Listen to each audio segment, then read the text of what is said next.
So Roblox age verification is now global, and to say that it was a failure would be the understatement of the year. Hundreds, if not thousands, of users are getting their ages estimated incorrectly through Roblox's new AI facial scan system, and the idea was apparently to stop predators from being on the platform. The whole predator problem on Roblox got a lot more attention because of a guy named Schlep. He had this whole situation where he was catching predators on Roblox, and it turned into Roblox actually banning him, claiming that he was entrapping the predators. He showed a bunch of evidence that proved that they were wrong, and now it has gotten to a situation where Roblox is having mandatory age checks for everybody on the platform. If you want to use chat, you have to go through Persona IDV, which is going to be the company behind the AI facial scan system that Roblox is using. And Schlep actually made a tweet recently saying, before you do the Roblox age check, it's worth noting that Persona IDV, the company handling the verification, is currently being sued over how it manages data and their privacy practices. And he is correct. This is some legal documentation proving that Persona IDV is getting sued. And you would not believe how many people are defending Roblox by saying, oh, but they said they would delete my selfie after checking it. And I had a tweet about it, and I was basically saying, so you're just taking their word for it? Taylor Lorenz, who's a pretty well-known journalist, said they can't delete the information after because then there's no way to prove that they were compliant with the law if they get sued. That data is stored, not to mention that information can be intercepted even if it was a temporary scan. It's also infuriating. That's 100% correct. Just because Roblox and Persona IDV or whoever else is in charge of it says, yeah, we're going to go ahead and delete your selfies after you send them to us, how are we supposed to believe that? We just take their word for it? They are just going to have the selfies and biometric data of all these children, because let's be real here, the vast majority of people who play Roblox are kids. Now let's start getting into the details of how many of these they're actually getting wrong. AI age verification has not been reliable, and it still isn't even now in 2026. I've already made entire videos going over how inaccurate age verification is, especially through the facial scan system, with people getting their ages wrong with like between about 3 to 5 years depending on their age group.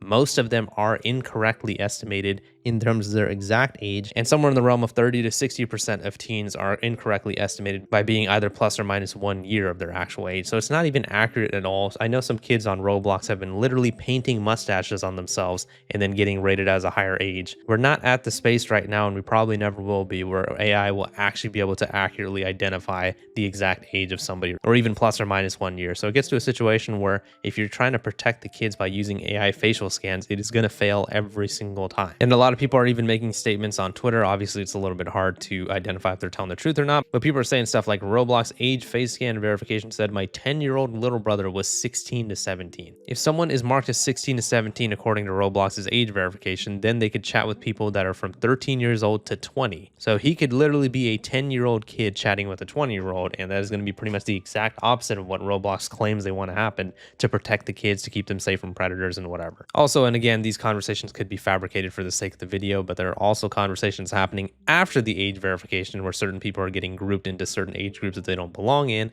and there are conversations being posted of kids literally getting groomed even after the age verification thing is happening. Obviously, no system will be perfect. Obviously, there will always be this type of issue on Roblox, but the way that they went about handling it with this whole AI age verification thing, it is never going to work. It is always going to fail. What they really should have done, and this is what Schlep was saying since the beginning, is whenever there are conversations like this that happen, the second that type of conversation happens, Roblox should immediately be on it, and they should be immediately reporting it to law enforcement if there's actually an adult trying to like talk to a minor and groom them and stuff. People are also protesting the age verification on Roblox. Yes, you heard that correctly. People are actually protesting on the video game itself about the age verification. They did something similar to when Schlep got banned as well. A lot of people were typing free Schlep into Roblox chat to the point where people were getting banned for literally saying that. But at this point, we already know that the Roblox age verification is bad and that it failed and it was a bad decision. But I do actually want to talk about Schlep today in this video as well, because a lot of people see Schlep as like the catalyst for this whole age verification thing. So he tweeted out a few days ago stating, I don't really like to get overly personal on here, but the last couple of weeks have been so stressful. Getting online and reading thousands of messages telling you to die and getting random accusations made about you, it really sucks.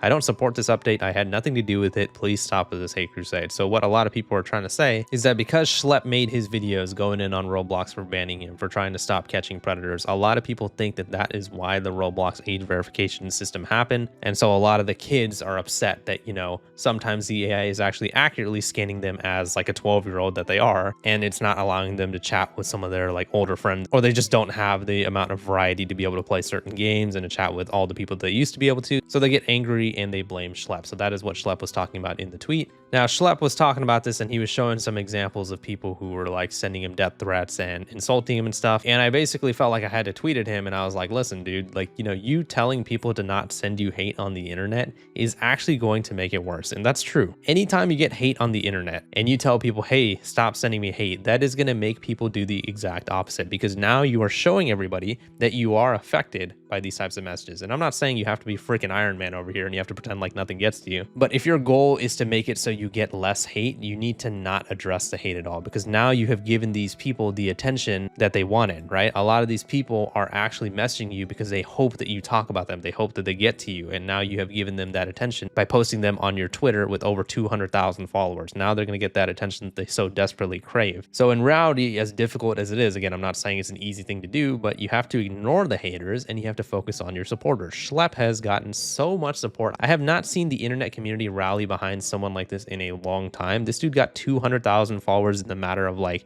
5 or 6 months. And his last YouTube video, which he uploaded 2 months ago, has gotten 7 million views. That's like residual views too. I'm sure in like the first week or two, that video got like 6 million views. He's been getting millions and millions of views. He is now over 2 million subscribers, and he was nowhere near these numbers before he started exposing all the crap that Roblox is doing. And so I say all this to say that Schlep really needs to focus on the positivity that he's getting. I know he's getting a lot of negativity too. I get that. But at the end of the day, you're only going to fuel your haters by giving them that type of attention. Now, to Schlep's credit, he actually did reply to me and he said, yeah, you're totally right. I'd like to thank all the people who have been directly supporting me and pushing back on this narrative, along with all the fake conspiracies that have come along with it. It's all been very stressful on his mental. And yes, I'm sure it has been. I mean, he's in a position right now where he is getting a lot of love, but he's also getting a lot of hate. But like I said, it's more of like a strategic thing, right? Strategically, if you want to receive less hate, you just have to ignore it and you cannot acknowledge it at all. Now, another very influential person in the Roblox community is Creekcraft, and he was also talking about the fact that Schlep has been getting a lot of hate and death threats. Issue an entire statement in response to this because people are literally giving him death threats. Like, people are that mad about this and blaming him for all of this that they're giving him death threats. Like, this is actually crazy. They're even making up fake screenshots and fake text messages, basically saying like, hey, this is Schlep's legal team. If you don't take down our video, we're going to sue you. You know, like just completely defamatory statements. Look, if you're blaming Schlep for Roblox's current issues, then you're either stupid or you're 5 years old. It's like whenever,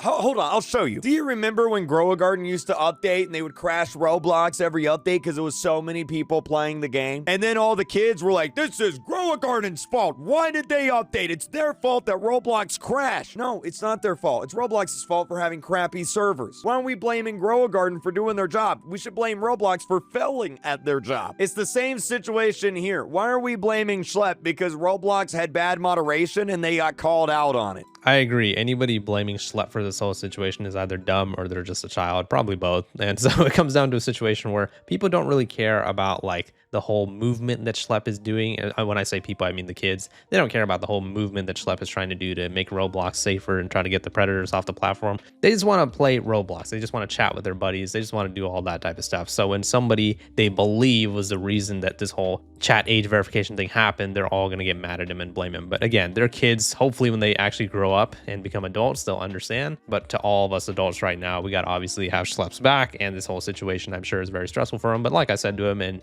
again, to his credit, he did reply. It's not worth acknowledging the hate, bro. It's just going to make it get worse. But yeah, that is how Roblox's age verification is going. It's just getting worse and worse every single day. And it seems like Dave Baszucki, specifically the CEO of Roblox, he's not very receptive to the community's feedback and information. So yeah, let me know what your guys' thoughts are on the situation in the comments. Please leave a like in the video if you enjoyed it and subscribe for more. See ya.